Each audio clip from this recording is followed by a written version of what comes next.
ఈరోజు నేను మీకు చూపించే రెసిపీ రొయ్యల పులుసు.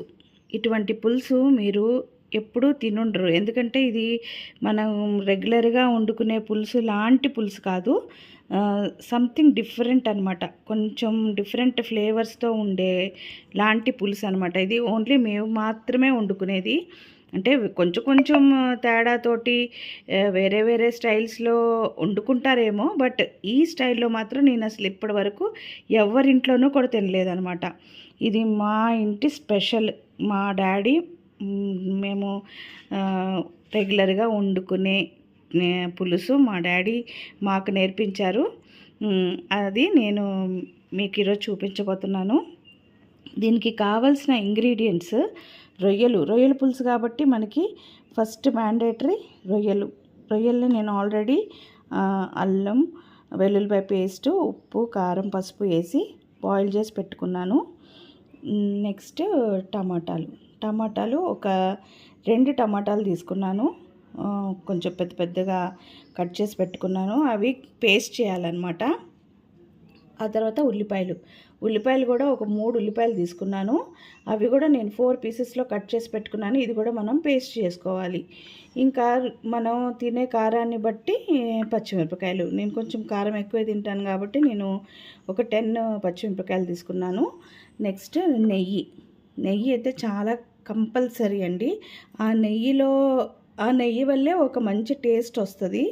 ఆ నేతిలోనే ఇప్పుడు మనం ఈ వెల్లుల్లిపాయలు, మిరియాలు, కరివేపాకు ఇవన్నీ కలిపి మనం నేతిలో ఫ్రై చేస్తామన్నమాట.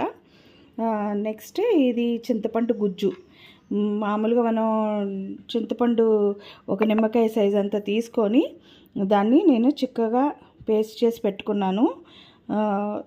ఆల్రెడీ బాయిల్ కూడా చేసి పెట్టుకున్నాను. నేను రెగ్యులర్గా యూజ్ చేయడానికని నేను చేసి పెట్టుకుంటాను. సో మీరు అప్పటికప్పుడు తీసుకునేటట్టయితే ఒక నిమ్మకాయ సైజ్ అంత చింతపండు తీసుకోండి, దాన్ని పేస్ట్ చేసి పెట్టుకోండి.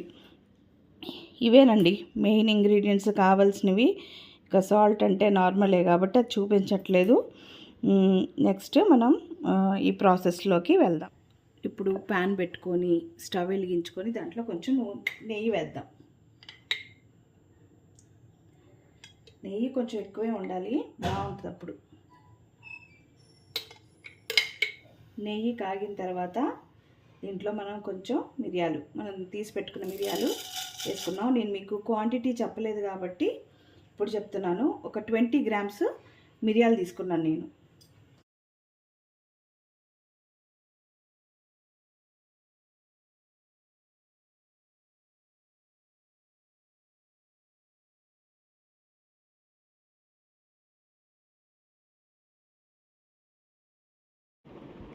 ఈ మిరియాలని మనం బాగా సిమ్లోనే పెట్టుకొని ఫ్రై చేసుకోవాలి. ఎందుకంటే హైలో పెట్టి ఫ్రై చేయటం వల్ల ఏమవుతుందంటే మిరియాలు మాడిపోతాయి తొందరగా, బాగా ఫ్రై అవ్వవు అనమాట. అందుకని సిమ్లోనే ఉంచుకొని ఫ్రై చేయాలి, ఓపిక్గా చేయాలన్నమాట. ఇప్పుడు మనం తీసి పెట్టుకున్న వెల్లుల్లిపాయలు కూడా ఆ నేతిలో వేసేసి కొంచెం గోల్డెన్ బ్రౌన్ షేడ్ వచ్చే వరకు సిమ్లోనే ఉంచి జాగ్రత్తగా ఫ్రై చేసుకోవాలి. అస్సలు హైలో పెట్టకండి. ఎందుకంటే అవి మిరియాలు, వెల్లుల్లిపాయలు ఎలా ఉంటాయంటే కొంచెం బాగా కాలుతున్నప్పుడు అవి టప్ టప్ అని పేలే అవకాశం ఉంటుంది. కాబట్టి వీలైనంత వరకు ఒక పెద్ద ప్యాన్ లాంటి దాంట్లోనే వేసుకొని ఫ్రై చేసుకోవటం మంచిది. అందుకనే నేను కూడా ఏ గిన్నెలో అయితే నేను పులుసు చేయాలనుకుంటున్నానో ఆ ప్యానే పెట్టాను. దాంట్లోనే నెయ్యిను, ఈ మిరియాలు అన్నీ వేసేసి ఫ్రై చేస్తున్నాను. మీకు అన్నట్టు చెప్పడం మర్చిపోయాను కదా, వెల్లుల్లిపాయలు కూడా ఒక 100 గ్రామ్స్ తీసుకున్నాను. మంచిగా పైన తొక్కంతా తీసేసి అప్పుడు నేతిలో ఫ్రై చేసుకోవాలి. ఎందుకంటే మనము ఆ తొక్క లేకుండానే మనం గ్రైండ్ చేసుకోవాలన్నమాట. అప్పుడే ఆ మంచి ఫ్లేవర్ బాగా ఆ పులుసులోకి దిగుతుంది. వెల్లుల్లిపాయలు కూడా బాగా వేగిపోయినాయి, మంచి గోల్డెన్ బ్రౌన్ వచ్చేసినాయి. మనం ఇప్పుడు ఆ కరివేపాకు కూడా వేసేసుకొని చక్కగా ఓపిక్గా సిమ్లోనే ఉంచుకొని మంచిగా ఫ్రై చేసుకోవాలి. ఎందుకు ఇన్నిసార్లు లో ఫ్లేమ్ అంటున్నానంటే అది మీకు ఎంత టేస్ట్ని ఇస్తుందంటే ఆ పులుసుకి టేస్ట్ వచ్చేదే ఈ 4 ఇంగ్రీడియంట్స్. ఒకటి నెయ్యి, మిరియాలు, వెల్లుల్లి, కరివేపాకు. ఈ 4 వల్లే ఆ పులుసుకి అంత రుచి అనమాట. అది నేను మాటల్లో చెప్పలేను. మీరు కూడా ట్రై చేసి తిని చూసిన తర్వాతే మీకు కూడా అర్థమవుతుందనమాట. బాగా ఫ్రై అయిపోయినాయి. ఇప్పుడు మనం స్టవ్ ఆఫ్ చేసేసుకొని మనం దీన్ని చల్లారిన తర్వాత గ్రైండ్ చేసుకుందాం.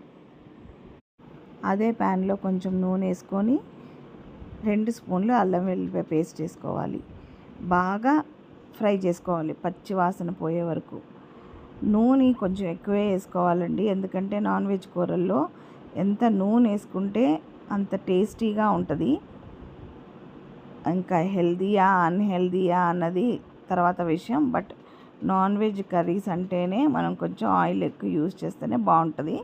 ప్లస్ ఈ పులుసు ఒక్కరోజు 2 రోజులు కాదు, ఒక వారం రోజుల వరకు మనం స్టోర్ చేసి పెట్టుకోవచ్చు అనమాట.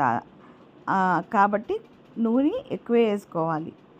బాగా పచ్చివాసన పోయే వరకు అల్లం వెల్లుల్లిపాయ పేస్ట్ని మంచిగా ఫ్రై చేసుకోవాలి.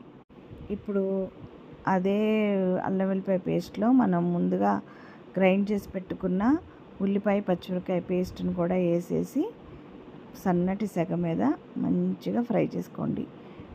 ఆయిల్ అంతా రిలీజ్ అయ్యే వరకు, పచ్చివాసన పోయే వరకు, అంటే ఆ పచ్చివాసన అంతా పోయి ఉల్లిపాయలు వేగుతున్నప్పుడు ఒక మంచి వాసన వస్తుంది. ఆ వాసన వచ్చే వరకు మనం సిమ్లోనే ఉంచి ఓపికగా ఫ్రై చేసుకోవాలి. ఇప్పుడు కొంచెం ఉప్పేసి టేస్ట్కి తగ్గట్టుగా, అంటే మనకి ఎంత సరిపోతుందో అంత ఉప్పేసుకొని బాగా కలిపి మూత పెట్టుకొని సన్నని సెగ మీద ఫ్రై అవనివ్వండి. బాగా ఉల్లిపాయ కూడా బాగా వేగిపోయింది. మంచిగా 2-3 సార్లు కలుపుకొని మనం గ్రైండ్ చేసి పెట్టుకున్న టమాటా ప్యూరీ కూడా దీంట్లో వేసేసుకొని చక్కగా మంచిగా ఫ్రై చేసుకోవాలి.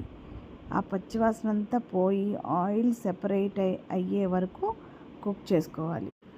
ఇప్పుడు రుచికి సరిపడా కొంచెం పసుపు వేసుకొని బాగా కలుపుకోండి. చూస్తున్నారు కదా, ఆయిల్ సెపరేట్ అవుతుంది. కానీ టమాటా అనేది పూర్తిగా ఉడకదు. అది ఉడకటానికి కనీసం ఒక 10-15 నిమిషాలు పడుతుందన్నమాట. అందుకని ఓపికగానే సిమ్లో పెట్టి మూత పెట్టుకొని ఒక 10-15 నిమిషాలు అలాగా వదిలేయండి. మంచిగా ఉడుకుతుంది. ఇప్పుడు టమాటాలో మొత్తం ఆయిల్ సెపరేట్ అవుతుంది, చూసారా? అంటే బాగా కుక్ అయిందనమాట. అది బాగా కుక్ అయితేనే ఆ ఆయిల్ అంతా మంచిగా సెపరేట్ అవుతుంది, లేకపోతే అవ్వదు. ఇప్పుడు దాంట్లో కొంచెం మనం తీసి పెట్టుకున్న టామరిన్ పేస్ట్ కూడా దాంట్లో వేసేసి బాగా కలిపి మీకు ఎంత కన్సిస్టెన్సీ కావాలో అంత నీళ్ళు వేసుకోవాలి. ఈ పులుసు మామూలు పులుసులాగా పల్చగా ఉండదు, కొంచెం చిక్కగానే ఉంటుంది. దాన్ని బట్టి చూసుకొని మీకు కావలసినన్ని నీళ్లు పోసుకొని మంచిగా బాయిల్ చేసుకోవాలి. నేను ఆల్రెడీ ఉడకబెట్టిన చింతపండు పులుసుని యూజ్ చేస్తున్నాను కాబట్టి ఎక్కువ బాయిల్ అవ్వకుండానే నేను రొయ్యలు లాస్ట్లో వేసేస్తున్నాను. ఎందుకంటే రొయ్యలు కూడా ఎక్కువగా కుక్ అవ్వకూడదు. అవి ఎక్కువగా కుక్ అయితే రబ్బర్లాగా తయారవుతాయి అన్నమాట. అందుకని నేను లాస్ట్లో వేస్తున్నాను. మీరు కావాలంటే ముందే వేసుకోండి. రొయ్యలు వేసిన ఒక 2 మినిట్స్కి మనము ఆల్రెడీ గ్రైండ్ చేసి పెట్టుకున్న వెల్లుల్లి, మిరియాలు, కరివేపాకు ముద్దను కూడా దీంట్లో వేసేసుకోండి. అది వేసిన తర్వాత ఎక్కువసేపు మనం కుక్ చేయాల్సిన అవసరం లేదు. ఎందుకంటే ఆల్రెడీ ఇవన్నీ మనం ముందుగానే ఫ్రై చేసుకున్నప్పుడే అవి బాగా కుక్ అయిపోయినాయి. కాబట్టి దాని తర్వాత మనము దాన్ని ఎక్కువ బాయిల్ చేయాల్సిన అవసరం లేదు. జస్ట్ దాన్ని లాస్ట్లో మనం ఈ ముద్దను వేసేసి ఒక 5 మినిట్స్ అలా వదిలేస్తే బాగా ఉడుకుబట్టి మంచిగా ఆయిల్ అంతా పైకి వస్తుంది. అలా రాగానే ఇంకా మనకి పులుసు రెడీ అయిపోయినట్టేనమాట. ఇంకా మనం దించేసుకొని సర్వింగ్ బౌల్లోకి తీసేసుకోవచ్చు. మీకు ఈ రెసిపీ నచ్చిందనే అనుకుంటున్నాను. నచ్చితే మాత్రం తప్పకుండా మీ ఇంట్లో ఒకసారి ట్రై చేయండి. ట్రై చేసిన తర్వాత మీకు ఎలా వచ్చింది